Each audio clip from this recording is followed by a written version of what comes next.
Yeah, complacency is a risk. It's one of them. But what we're seeing at the moment, to go along with the optimism that you referred to, we are seeing recovery in consolidation at the moment. That's, you know, our analysis. But we're also seeing risks that should be of concern. We've got the old risks that are not all sorted out, and we have some new risks as well, and I'll be happy to expand on that. And essentially what we believe is needed is a reset of the way in which the economy grows around the world. And I'll be happy to expand on that as well. Please, let's start with the reset. How would you do it? Well, I have to backtrack, and yeah, because if you don't have a clear picture of what the risks are, it's difficult to see how you can reset. The risks are, you know, you have as the old one, the financial stability, which is still an issue and can be an issue, especially if there are bubbles developing here and there. We have massive unemployment, you know, north of 200 million people who do not have a job at the moment, and a growth rate that is going at too slow a pace to actually respond to the market needs in terms of job creation. And we have still an unbalanced growth and uneven growth. Unbalanced, there has been some rebalancing, but we're not there yet. And the question is, will it last when the recovery does consolidate further? Now, in terms of new risks that we've seen, we have tapering, which is on the horizon, which is now beginning in the United States, and the spillover effects that it will have, particularly on the emerging market economies. And we have, and I'll be happy to explain also that, a low risk, but a risk there of potential deflation, particularly in Europe. Let's start with the bubbles that you mentioned, and then we'll go through deflation. So when you say we need to reset the world economy, how do you do that? Okay. I think the reset is on multiple fronts.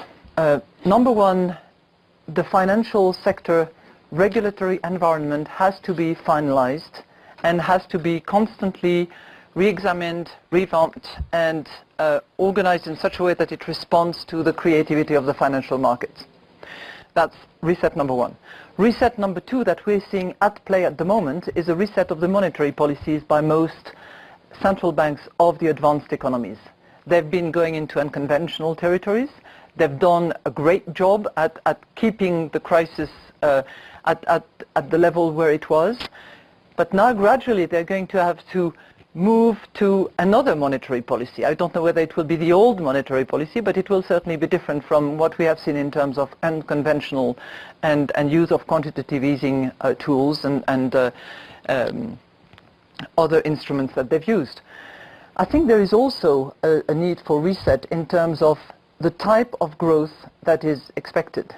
And by that, clearly, policymakers are going to have to decide between the necessary level of fiscal consolidation, which particularly in the advanced economies is still needed at a reasonable pace, and the growth-friendly measures that will be needed in order to generate a job-rich growth. So that's a reset. I don't pretend to have all the clues for that, but I think that, you know, policymakers need to think about it, academics need to think about it, we all can contribute to that debate. And, you know, final reset is the structural reforms that we have been calling for, not just in the advanced economies, but also in the emerging market economies. Because what the monetary policy has procured, in a way, is space and time for the policymakers, for all the players, to actually reform the economy so that it unleashes the potential, because we are currently below potential on a global basis. But that hasn't happened. So that's the set of measures that could reset going forward. Have policymakers, heads of states, actually taken the reform agenda to hand? Because it still seems that a lot of investors, and certainly the markets, think the central banks will be there for a very long time. They say, yeah, they will tighten, but this could come in a year. So for the moment, they're enjoying the happy times.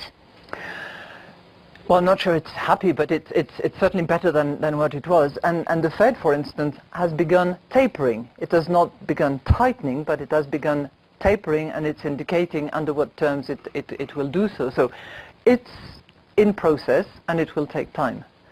Some countries, some policymakers have actually reformed or begun to reform their economies. And I can think of, say, in the Eurozone, a country like Spain, for instance, that has certainly brought about some significant reforms of the labor market, of various other issues. A country like Mexico, that has profoundly reformed some of its territories that were highly protected and made like turfs for those that had the benefit of the rent. You know, countries like, and I'm trying to pick different places, a country like India, for instance, needs to reform its infrastructure in particular in order to allow the economic energy and investment to settle in.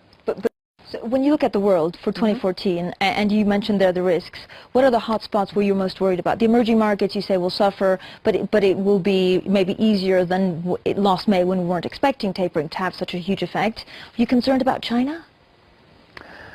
You know, I'm concerned about rebalancing all over. I'm concerned about the third reset that I mentioned, which has to do with a different type of growth that will actually create jobs where it's needed.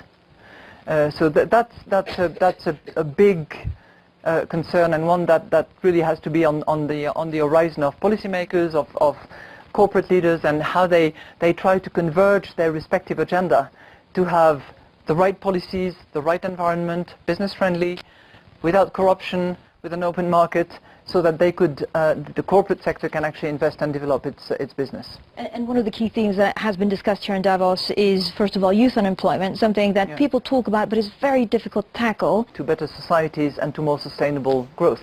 I think the Nordic countries, which have, most of them, a redistribution system by way of progressive taxation, for instance, have demonstrated that their growth is rather more sustainable than the growth of other advanced economies. In your risks lists, we haven't mentioned geopolitical risks.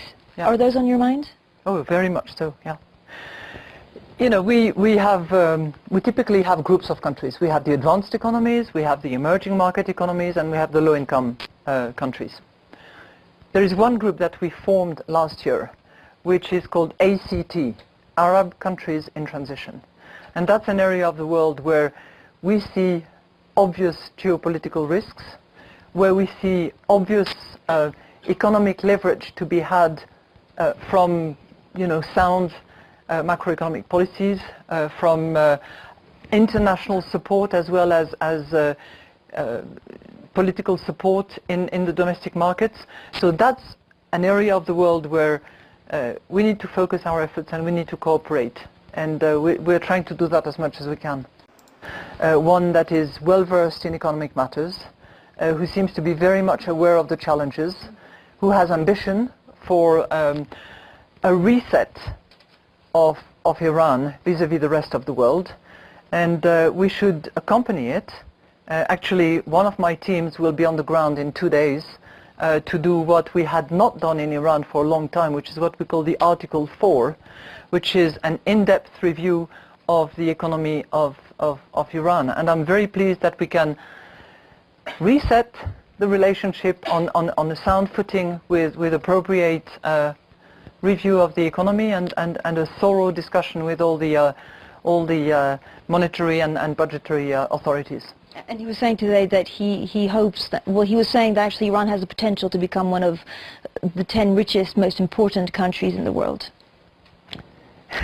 It's, you know, it's good to have ambition, it's good to have objectives, but then it's a question of making sure that you take the right measures, that you implement, that you have that level of cooperation, and I could not insist more on cooperation. You know, countries, whether it's Iran or whether it's any other country at the moment, however big it is, need to cooperate with each other. The economies are too vastly interconnected through financial channels, through trade channels, through remittance channels, to ignore each other and to assume that they can get on with growth on their own. That's not going to happen. One of the things you also said was we need to reset the financial regulation. Yeah. We still don't have a banking union. Why is it taking so long? Everything seems to be taking so much longer than we thought it was. That's because you're talking about Europe. Yeah. Guilty as charged. That's because you're talking about 27 sovereigns and a subset of 18, if I recall now, trying to not only get their act together, but bring about a degree of consistency, harmonization, common supervisors, common backstop, and so on and so forth. It's extremely hard. I'm not trying to find excuse for them, but it's hardly surprising that it's taking so long. What is good is that they have taken the direction. They have now quite a few directives under their belt, if I may say, and there is every reason to believe that they're going to continue. There's no more talks about the breakup of the zone, about the collapse of the European Union project. It's a question of keeping at it and making sure that there is delivery. But it's not just a European issue. You know, the financial sector regulatory environment is an international one that is tackled in different, from different focus in a way, with different rules and regulations, and to bring the degree of consistency between them all, you know, between the US regulatory system that has consistently improved, particularly lately with the Volcker rule being finally passed, with the Vickers reform in the UK, with, say, the banking law passed in France, the European directive that is sort of superseding and adding to it. It's hard work, and it has to be done. It has to be done because there will be continuous lobbying efforts on the part of the financial sector. You can't blame them. That's their job. They want to have, you know, as convenient a landscape as possible, but it has to be cognizant of the risks involved, the special responsibility that they have, and the creditworthiness that they carry. And you've always said that we needed a culture change. Is that culture change in banking happening, or making progress at least? I think it's making progress in some corners, but I think it's going to be a question of constant vigilance. It's a bit like freedom. Never surrender. Keep checking and checking. Is there a black swan or grey swan in 2014 that you're seeing and none of us have? I ideally hope not. Now, as I said, I think recovery is consolidating. There's the risks that I've mentioned are of concern, particularly on the job front. And I think if people are endorsing the idea of a reset with cooperation as the sort of backbone of the resetting, we could be in good shape. And the conversation is pointing in that direction? Because we often talk about, you have great ideas, you say we need to reset. Yeah. Do you think people will follow you? Have you met with heads of state? Have you met with policymakers that are saying, yes, this needs to be done and this is what we will do in 2014? Well, if you look at the financial sector, there have been changes. If you look at the safeguards put in place in the European Union, for instance, the European Stability Mechanism, if you look at the ability of many countries to actually bring more bilateral loans to the IMF just in case, all those are positive developments. When I look at my quota reform, I wish there was a bit more sense of, you know, let's get on with it, do it, and move on. Yeah. Crisis has Gouverner, changed. c'est prévoir. That's very true. In English? Failing to plan is planning to fail. Is there something in our DNA that has changed because of the crisis? I would certainly hope so. For the better? For the better, and you know, in terms of being, you know, advocating some of the ancient Greek principles of balance, of measure, of fighting against excesses, eliminating abuses where they are. I think if we haven't learned that a little bit on the occasion of the crisis, do you think we have? That's a pity. Have we learned something? Future will tell. We'd better have learned something. I think we have. But the conversations that you have with policymakers, heads of state, CEOs, have moved on. Yes, they have. The thinking's different. Well, they still have their, you know, next election concern as well. So, you know, the short term collides into the medium term, but the question is to make sure that we bring the medium term into their personal and political and corporate equation, and that's the job of the IMF. Madame LaGarde, thank you so much for your time. We're out of time. Thank you so much. Sure.